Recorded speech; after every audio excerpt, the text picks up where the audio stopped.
Today we're going to talk about splash photography. But before we start, I would like to give a big shout out to Real World channel from where I actually learned the tricks I've used in this video. So, good on you. Thank you very much and keep it up. Now, to my video. Why I'm making the similar video? The whole idea is to use the stuff we can find at home and try to turn it into a nice photograph. The most important equipment that you need for this kind of photography is your external flash and the triggers, in addition to your camera, of course. So, without wasting any more time, let's jump on to the actual setup of these photographs which I've just showed you. And if you've watched my videos before, you might know that I often make my videos in this room. This is the kitchen. Well, the reason is because this is the most quiet room in the house. The kids are shouting in another room and the wife is in another room, and this room is most of the times empty. So I like to shoot my videos here because there is no disturbance. And because of that, I start my search of the subject right here in the kitchen. And not just subject, the things which I need to use or as a helping equipment. So you're going to see what I found right here in this room. So let's first start with the equipment what we need, shall we? And after that we'll see what else I used and what subject I have used. First of all, we need an external flash. Doesn't matter which one it is. As long as it syncs with your camera, that's fine. As you can see down here, this thing is a wireless trigger which is paired with this part. These come in two. They are like twins. One gives a signal to the other and the flash fires. So this piece that comes on top of the camera, up here on the hot shoe. Then I've used a self-made snoot that I had made a couple of years ago just with a cardboard, self-made, nothing special. This just clips on top of the flash here. That helps to give me a straight line of light and the light does not spill on the walls. That way I can have black background. Then we've got this here. This is a cable release as it's called. Use your shutter without touching the camera. Now this camera is not the actual camera which I've used in the photographs, but this is just here just for the sake of showing you that we need a camera. The camera I'm using right now to make this video. Of course, we need somewhere to put the camera on. So I've got this very cheap tripod. So now that we've seen all the things what we need for this photography, I start the search of my glass bowl, which of course I'm in the kitchen, starts from the kitchen. So just like last time, I started from that corner there, and that's this corner, and immediately I found what I was looking for. Mr. Potato Jack. Hello, come in focus. Yes, Mr. Potato Jack. And I found this bowl, as you can see, underneath him. Mr. Potato Jack had to sacrifice his throne for a few hours for me when I borrowed his bowl. Of course, as I said, it's a water splash photography, so I've got this small bowl, then I've got water, and then I needed something to drop into it. Where do I look? First thing is in my fridge. And what I find? I find a packet of raspberries. Can't get better. A small bowl, a fitting size, colorful fruit. What else do you want?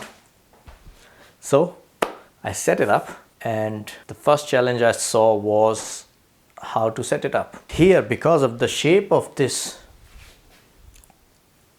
cup or bowl or whatever, look at the size, how small this is. If this sits straight on the table and flash hits the table, you're going to get the table on the photograph. So what do? I need to lift it a bit. But with what? So it had to be something which reflects a bit, but also maybe sucks in the light. So in the kitchen, I used this. And I set it up like this. So see that? Do you know what I mean? And now I needed to set up my flash right next to it. So as you can see, if I set up my flash, this is far too low. It's going to hit directly here, either here so, which is going to give me a really bad reflection from this side here. So I needed this flash a bit higher, about so. So what do? I take another pan. I put it right next to this, put the flash on top and try. But of course this flash is completely open, so it's going to hit the walls and it's going to create much more light than I need. So that's where the snoot comes into play. So I put the snoot on. So this is going straight out here, so I need to see if I can press it a little bit. No, I can't, but I need to see where the light is going to hit. So this needs to be a bit higher, so this needs to be in the same range as this one.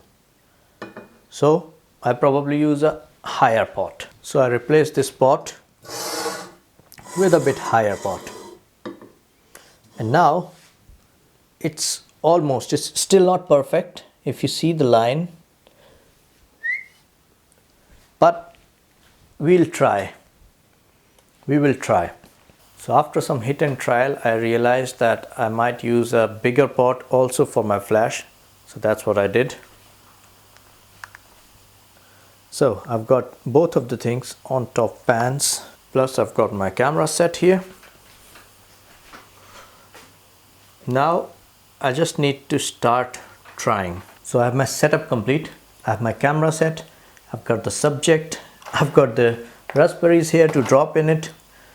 The flash is in place with the snoot directly facing the pot here. I've got my shutter release in hand. Very important, a cloth, because the water is going to splash. And I've used this marker, or I'm going to use it now, to make sure this middle, where the approximate place where the raspberry is going to fall, is going to be in focus. So this I'm using to make sure the photo is in focus. I have my lens on manual focus. I'm just going to dip it in the middle and focus it till I'm happy with it. So there it is. This is in focus. That's in focus now. I'm going to show you the back of the camera so you have a good idea of what I'm talking about. So as you can see here, shutter speed is 1/200, f-stop 11 and ISO 100. And you can still see it on the display because I have selected from menu. Exposure simulation I have disabled. If you have it enabled, then you won't be able to see anything. But since it helps me to focus on my photograph, so I disable it. That way I see it as it is. I'm going to turn the flash off for a minute, just in order to demonstrate you how this photo is going to look if I took it without a flash. So I'm going to click it right now, and that's how the photo looks, completely black. And now I'm going to turn the flash again on, and then you will see how it looks with the flash on. And here we go. That's how it looks with the flash on. So basically, I'm going to drop the raspberries inside and try to time it, and let's see how it works out. So I'm going to see where it is. So 1, 2, 3, go. There. Well, it didn't work out so well. 1, 2, 3, go. Again, did not work. Well, that's the thing with this. You need to keep trying and trying and trying till it works. I'm going to try and try and try till I get the result. I kept trying and trying and trying till I got the result which you saw before. I tried with my son's Lego friends. I needed a bigger opening, so I used a wine glass. But since I don't have a stand for the flash, I could not lift it higher. So you see the reflection of the flash directly on the glass, which is not so pleasing. Spoils the photograph. But this is something to practice. It's not for professional use. It's just something to learn, a new skill. I'm going to continue doing this. And if you have the equipment, why not try it? You can use anything. You can use a glass, you can use a bowl, you can use anything that's transparent actually.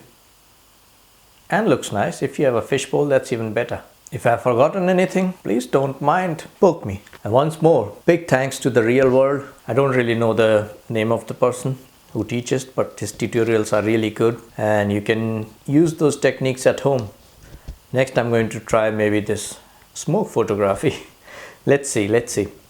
But I hope you liked it. If you liked it, don't forget to give it a thumbs up. If it's your first time on this channel, click subscribe. It doesn't cost a penny. That's it for today. That's all.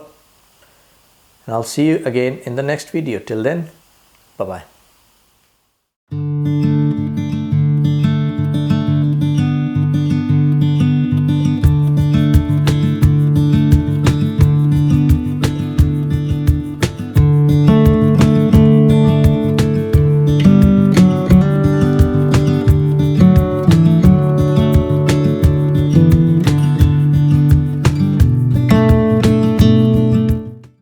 Almost forgot. Here are a few more photographs which are not related to the topic, but you can also shoot at home. A tip: don't forget to look into your kids' room. Their toys, they make amazing subjects for photography. Enjoy it as long as you have time.